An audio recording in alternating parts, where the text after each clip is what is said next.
definition. So what is that flowchart? See, in the previously we had been discussed that algorithm. So if you're facing with the complex type of algorithms, it is highly impossible to get those trace out those kind of steps. So for that purpose, they had been came up with visual representation of the sequence of steps for solving a problem is nothing but the definition of an algorithm. The visual representation. See, as per the definition, see, flowchart is a visual representation because why? In the sense we are using the symbols.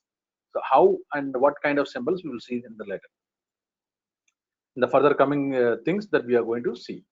So the flowchart is a visual representation of the sequence of steps for solving a problem. So in other words, we can simply call it as the diagrammatical representation of the way in which to solve a given problem is called flowchart. This way also we can able to say, right? And what kind of symbols existing inside this flowchart, man? So the symbols existing inside this flowchart are the rectangle, diamond, oval, and small circles. These symbols are connected by arrows called flow lines. You will see that one. See, you can able to see the symbols used in the flowchart. The symbols, which is nothing but the oval, this one. We are going to using this oval for start and stop.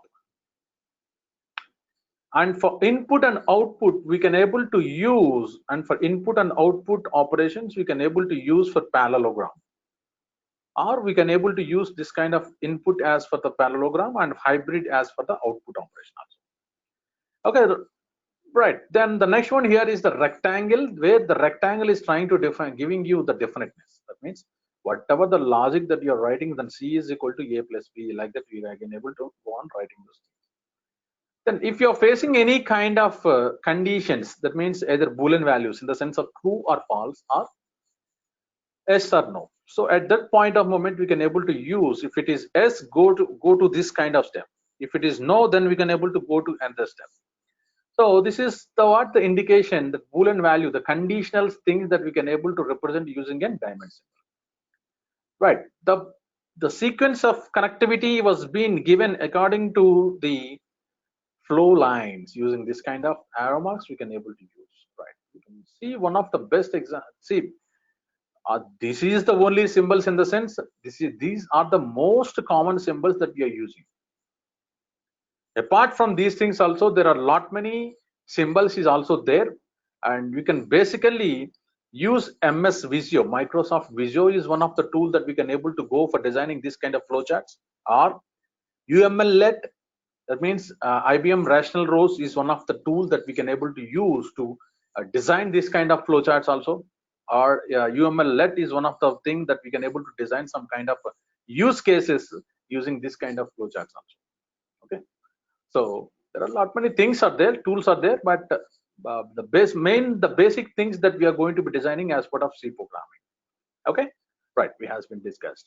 Fine. So the next one here is, see, as part of the advantages of the flow chart, it is give you the faster information by seeing the picture. Visual representation will give you the faster information. It will deliver the information very fast by seeing the pictures. Flowchart is an important aid in the development of an algorithm itself, right?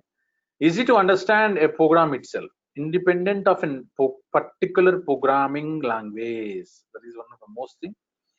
And proper documentation and proper debugging and easy and clear presentation, right? But the limitations of the flowcharts are the complex logics is difficult to be represented. Yeah, that's true actually.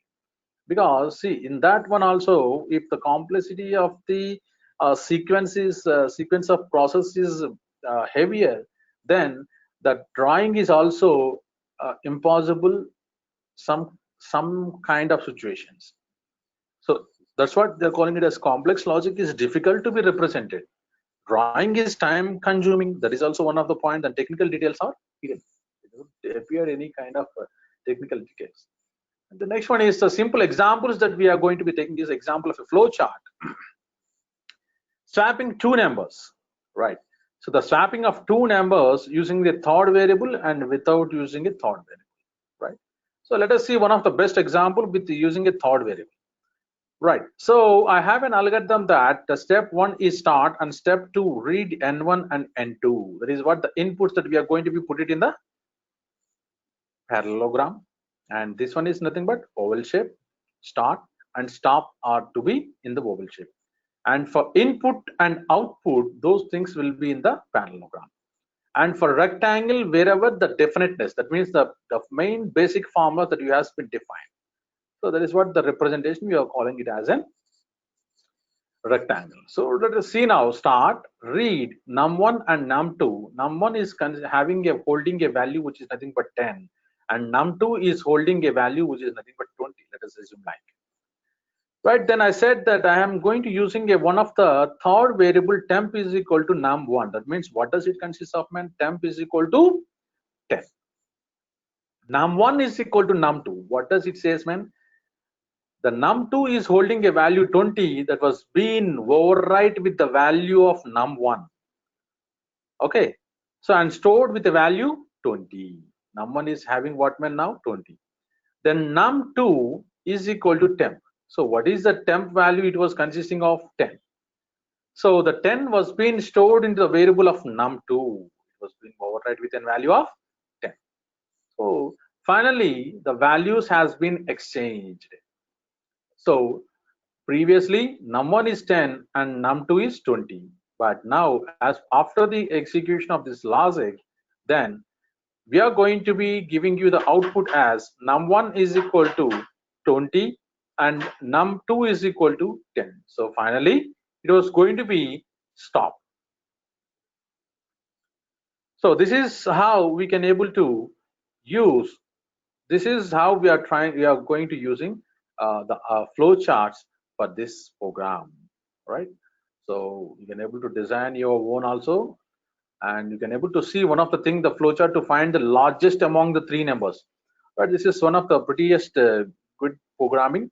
So start is, I'm going to be starting here, input a comma b comma c, right? This is what the parallelogram, and from where I said that if a is greater than b, then coming inside it, if it is true, I said that conditional statements, is it true or false? If it is true, where should I have to go for? A is greater than C. Again, I have to check the condition. A is greater than C. And this one is also true, then simply what we have to print, man? That means A is greater than B and A is greater than C. Then finally what we have to print? Output is A. Right, if A is greater than C is false, that means no. Then we can able to go with output as C, right?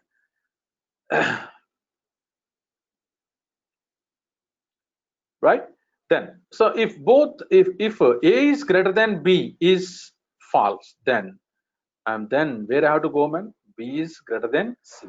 So finally after the transition of condition, A is greater than B and A is greater than C, both A is greater than B is false, then immediately it has to go with B is greater than C.